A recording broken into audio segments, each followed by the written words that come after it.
Okay, so this video is going to talk about how to complete Chapter 1 of the Financial Statement Analysis project. So the first thing I'm going to do is pull up the project questions. So just as a reminder, you can find these under the Financial Statement Analysis Project tab and click on the project itself, which is at the very top. And then I'm going to download this project because I'm going to open in Word.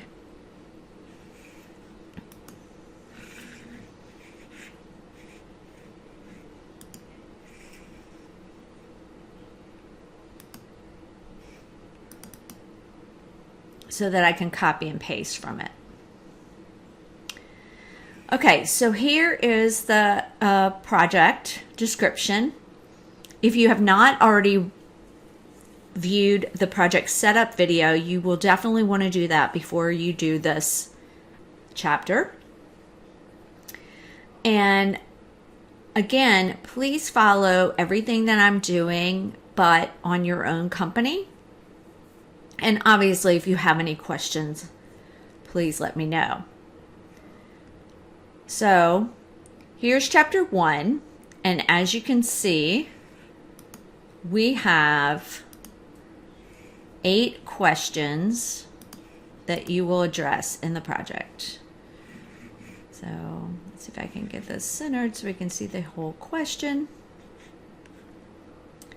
Okay, so number 1 is going to be what type of business organization it is, or is it? What types of products or services does it sell? On what day of the year does its fiscal year end? For how many years does it present complete balance sheets, income statements, and cash flow statements? Did its total assets increase or decrease over the last year? Did its net income increase or decrease over the last year? And then on a separate sheet labeled stock, and we'll set that up in this video, we will show the stock exchange that the company is listed on and what the stock symbol is. And we're briefly going to describe what happened to the stock over the past year. Okay, so I'm going to go back to our spreadsheet, and we are going to create a new sheet, and we're going to call that sheet Chapter 1. I just clicked on the plus sign. It created a chapter, and then I can double click and change the name. And in Chapter 1, I'm going to go back to the Word file, and I'm going to copy the very first question. And then I'm going to just give myself a little room at the top. Paste the question in. Now I want to make sure that I can see the whole question, so I'm going to go ahead and expand my column out so that fits the question. And then it's going to ask me, what type of business organization is it? So assuming I don't know anything about my company, or I know little, or just know in general what they do. So I'm going to search.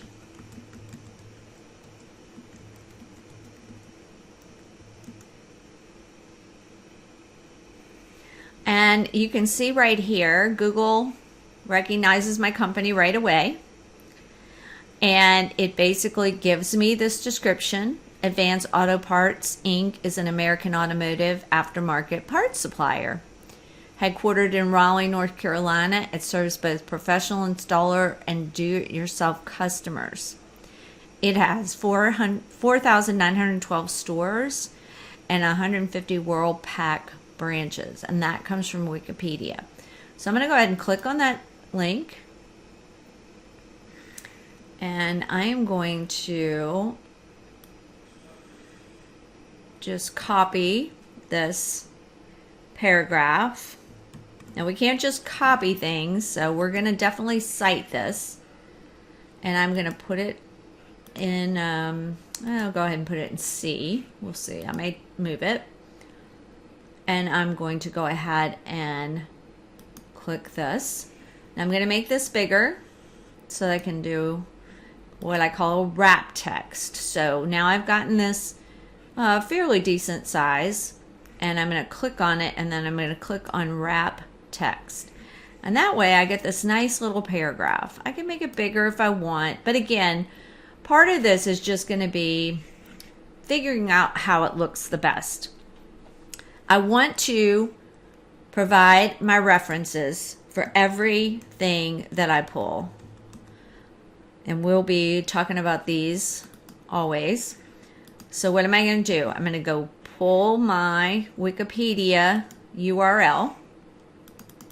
So I'm going to copy the URL and go back, and I'm going to paste right here.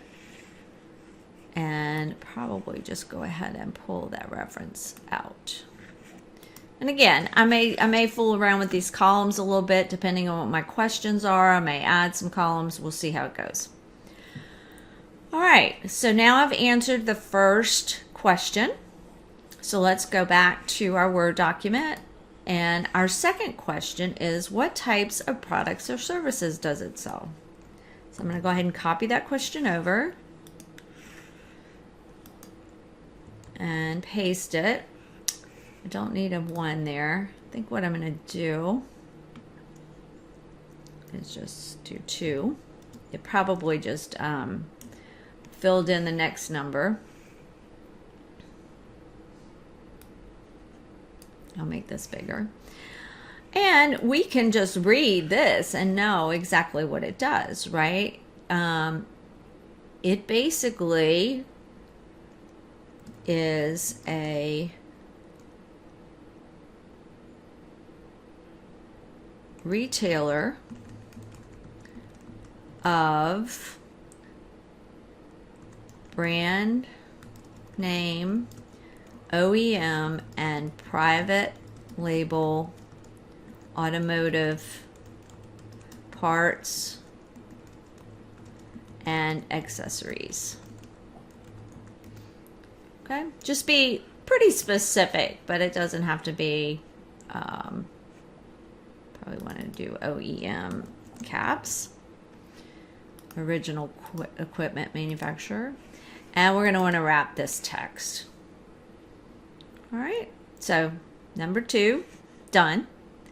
Let's go back to our Word. On what day of the year does its fiscal year end?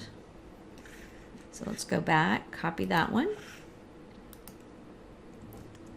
Again, it gave me a 1, so I'm going to change that to a 3. Make this a little bit bigger.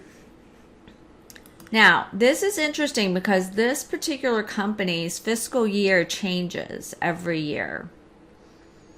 Now, I could do some research that told me how the date is exactly scheduled.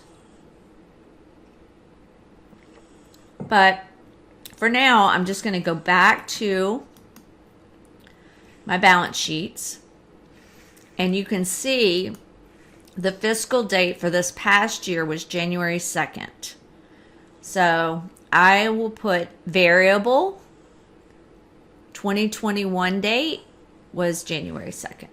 Okay, so I'm going to go back to here.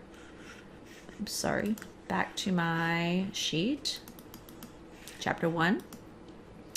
And I'm going to say date varies, but in 2021, it was January 2nd. Okay? All right. Let's see what the next question is. For how many years does it present these things? Balance sheet, income statement. So I'm going to go over here and I'm going to copy, paste, and again I'm going to change this to a 4. Not really sure why it's doing that. And I'm going to break this question up into 3 parts. So I'm going to leave the question alone. I'm going to wrap it. And then underneath, oops, And again, this is a presentation style, but I think what I'm going to do is I'm going to put right under here, and I'm going to right justify it. I'm going to put balance sheets, and I'm going to put income statements. Again, I'm going to right justify it. I'm just using this align right key. I have to put this up and then do the line right, just so it looks nicer. And then I'm going to put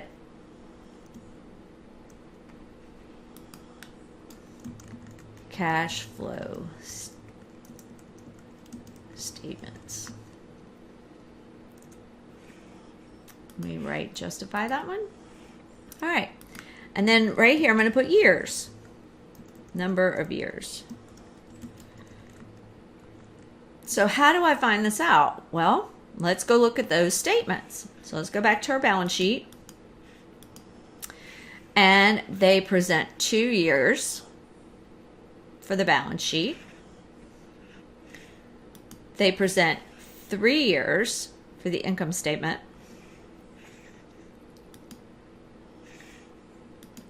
And the statement of cash flows is 3 years.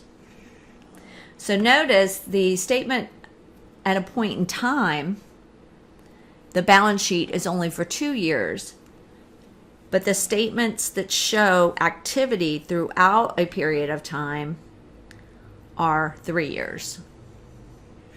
Let's go back to here.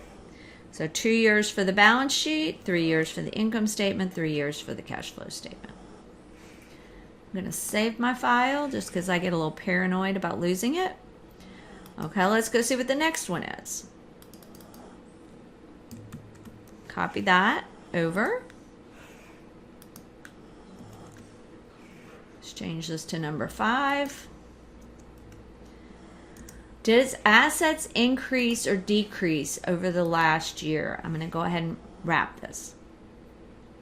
So how would I know how to answer this question? Well, what I need to do is I need to show assets for 2 years, right? So I'm going to show right here assets for 2021. And it's going to be weird for me because I have actually it's 2021 year end, but it's their 2020 statement. So I'll go ahead and do that. And then assets, because I also don't want to confuse you, for 2019. Now, what I do not want you to do is I do not want you to enter, go back here and enter a number. Do not do that. We have a better way of doing those things in Excel, and it's called linking a cell from one place to the other. And we want to do that with meaning. So what we're going to do, and you'll be using this again, is we're going to name, here's the total assets. You can see it right here, total assets. And this is in thousands, okay? But we can keep it in the correct, we don't have to put it in thousands. We don't have to add the zeros for 2020 and then for 2019. So I'm going to go up here. There's something called a name box. And I'm going to click on the name box and I'm going to name this total. And I'm going to be very descriptive in when I name it so that I know the minute I see that name what it means. Assets. Now, you cannot use spaces in the name box. I prefer to use what we call camelback letters so that every first word starts with a capital because it makes it really easy to read. You could also do an underscore between, but you cannot add any spaces. Now, to make this name stick, that's what I call it, to make sure that this cell over here gets named this, I have to press the return key. Now notice, I go off the cell, it tells me, oh, that's cell C13. But if I go back onto the cell, the name pops up. So it knows that that cell now, if I refer to total assets anywhere else in this spreadsheet workbook, then it will know what cell number to grab. So I'm going to do the exact same thing for 2019. Oh, what I did forget though, guess what? I can't have total assets because I have 2 years. So I apologize. I should have named it Total Assets 2020. Now, be very careful because you cannot name, and you can see where it is right here. You cannot name with numbers first. You have to start with letters. So you could not name it 2020 Total Assets. You have to put the numbers after the first letter. Okay, so let's name this one Total Assets 2019. So I'm going to go up here, Total, no space, Assets 2019, enter. Okay, so now this one's Total Assets 2019. You can see that just by clicking down. And the other one is 2020. Okay, so let's go back and I'll show you how this works. It's kind of cool. I'm now going to tell this cell to equal my cell on the other page, the cell that has total assets in it for 2020. I'm going to tell it to go ahead and put that amount, whatever amount is in that cell named Assets 2020, put it in this cell.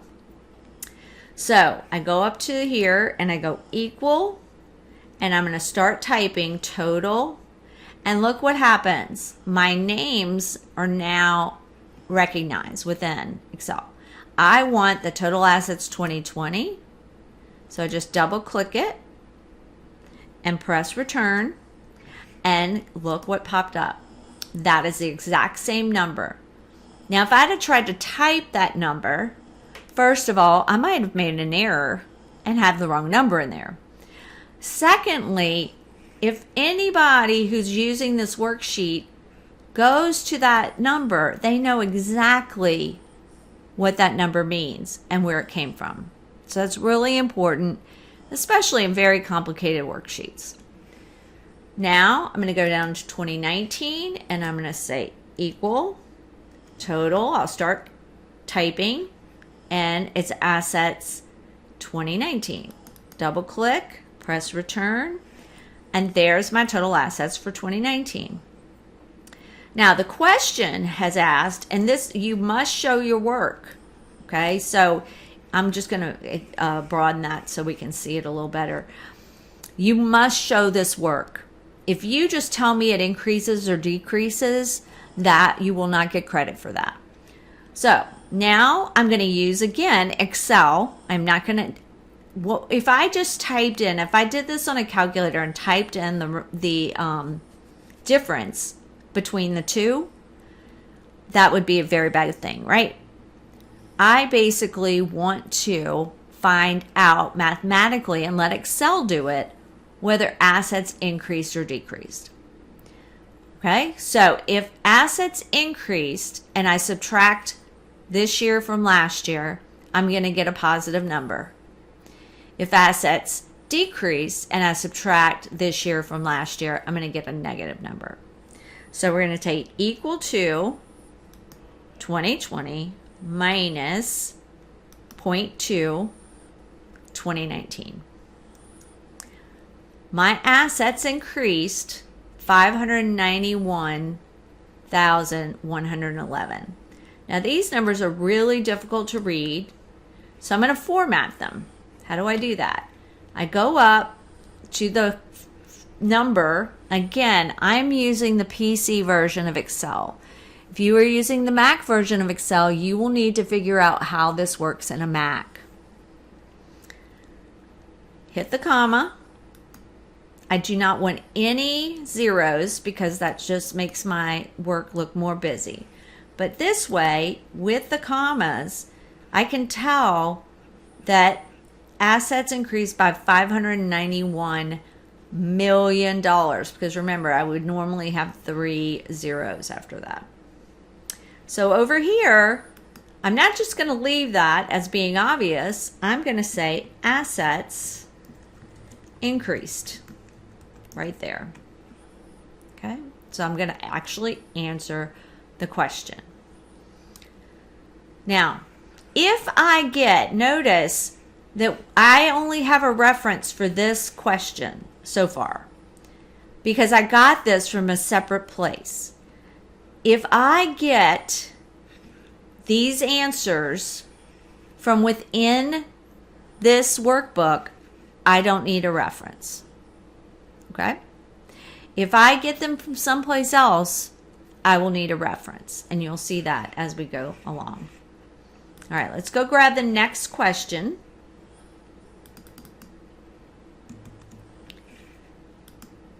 And the next question is going to ask,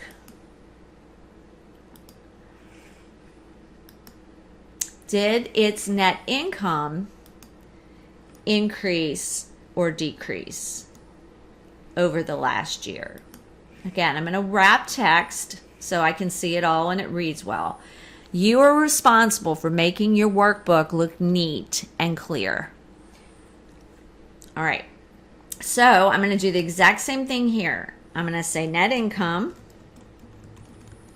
for 2020 and net income. Oops. Let me edit this one.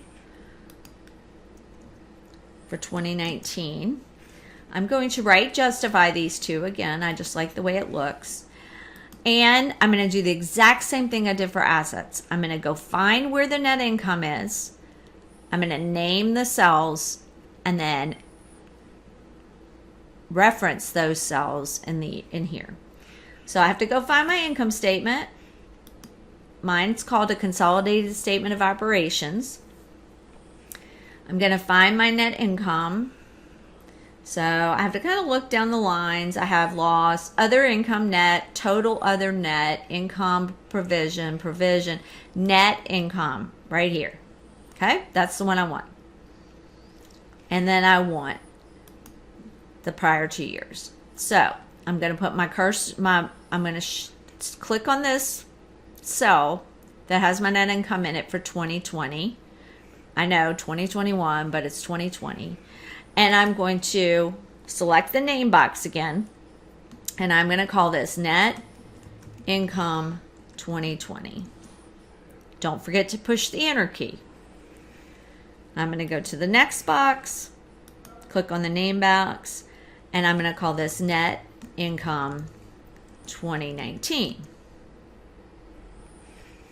So I've got those named now. So going back to chapter 1, and right here, I want to start equal to and start typing net income, and my 2020 will pop up. Double click, press enter. There it is. And with 2019 equal net income 2019, enter. So now you can see I have my net income that have been brought over from those other pages for both years. I'm going to do the exact same thing I did with assets. I'm going to equal to 2020 and subtract 2019, and my net income did increase. So I'm going to say net income increased. I'm going to go ahead and format my numbers again so they're easily read. Do the comma style. Take the zeros away. And I've answered the next question. Again, these numbers came right from this workbook, and they're referenced right here. And I can see exactly how these numbers were derived and where they came from. All right. Let's go to the next question. Okay, now this is not really a question, is it? On a separate sheet labeled stock.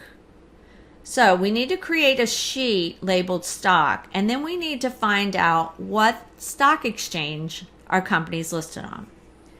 So let's go back to here, and I'm going to want to put stock here, but when I add a sheet, it automatically adds it to the end.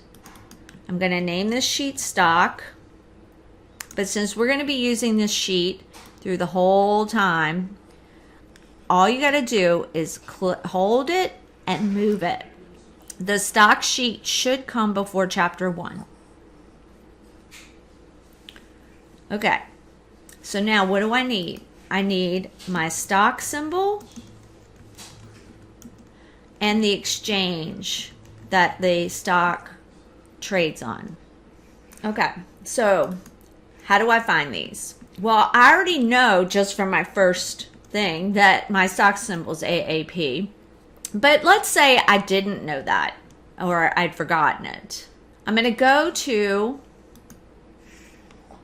Yahoo again, /finance.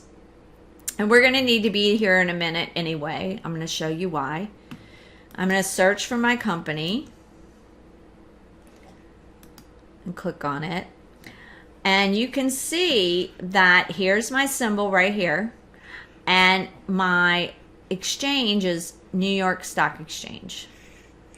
So I'll go back to here and I'm going to put that's my exchange. Okay. So let's go back and look at the question again. On a shepherd's sheet labeled stock, which we did, answer what stock exchange the company's listed on. What is the stock symbol? So we have both of those questions answered. Then we want to briefly describe what has happened to the company's stock over the past year, the high, the low, and the current trend. And it says you can find this at finance.yahoo.com. So let's go back to finance.yahoo.com. And you can notice here they have a very nice chart, and you can actually figure out what the price is. In this case, it's a daily chart. So this option is a day, 5 days, 1 month, 6 months, year to date, and 1 year. So we want the 1 year chart. So here's the 1 year chart.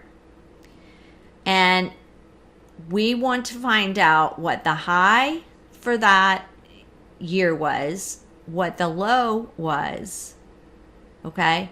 And we want to know the trend. So what I'm going to do is I'm going to find the highest point on the graph, and you can see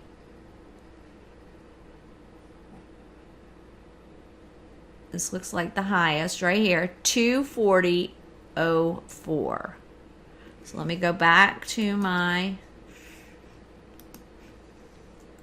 high for the past year, 240.04. Make that bigger.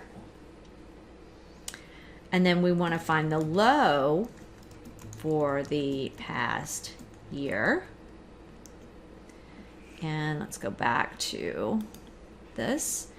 And the low is going to be somewhere down here, probably. I think that's probably the lowest point. It looks like everything else is above it.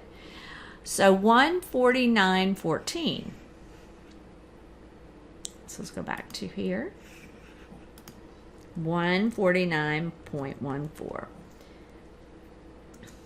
Okay.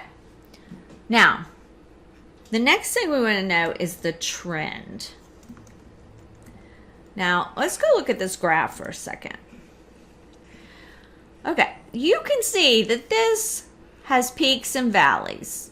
It was up here, and then it went down here, and then it went up here, and then it went down here. So when we're talking about the trend, we're talking about drawing a line. So you can think of drawing a line from the lowest point, wherever that is on the graph, or the first point on the graph, I'm sorry. The first point on the graph, which is here, to the last point on the graph, which is here. And if the point at the end of the graph is above the point at the beginning of the graph, the trend is upward. If the point at the end of the graph is lower, so let's say the price was around here, then the trend will be down. If it's about the same, the trend is flat. So in this case, we have an upward trend. So we're going to go back here and we're going to say upward trend. Now, we need to reference where we got this information. And you're going to be getting more information from yahoo.com. Well, let's see. Before we do that, let's show how you know that. So let's go back to the website, or was. And so Windows has a built-in tool called Snippet. And if you're on a Mac, you have to use the keystrokes. I can't remember right off the top of my head. Control-Shift-4, F4 maybe, or 4. Again, Google is your friend. So here's my snipping tool. So I'm just going to do new. Okay, now I'm going to say new. And I'm going to capture this part of the screen. And I'm going to save it. You can save it anywhere you want. Once it's in Excel, you don't have to worry about it anymore. And I'm going to say Yahoo Graph. Save. Okay. Now I'm going to go back to here.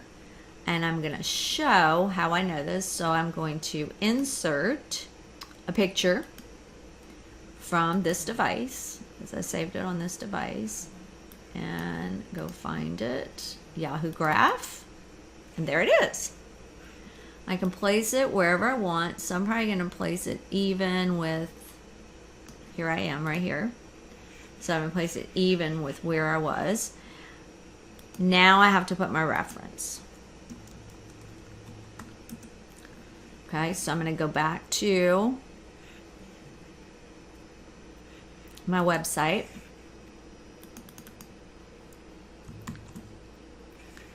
And copy the URL. And I'm going to put it right next to the graph. Okay? All right. So we completed that. So we're good. Let's see what the next thing is. Briefly describe. Oh, we did it. Okay. So we've completed all the work for Chapter 1. Please let me know if you have any questions. Make sure to save your file where you can find it, because you will be coming back to that file, this file, for every single chapter that we were going to do for this project.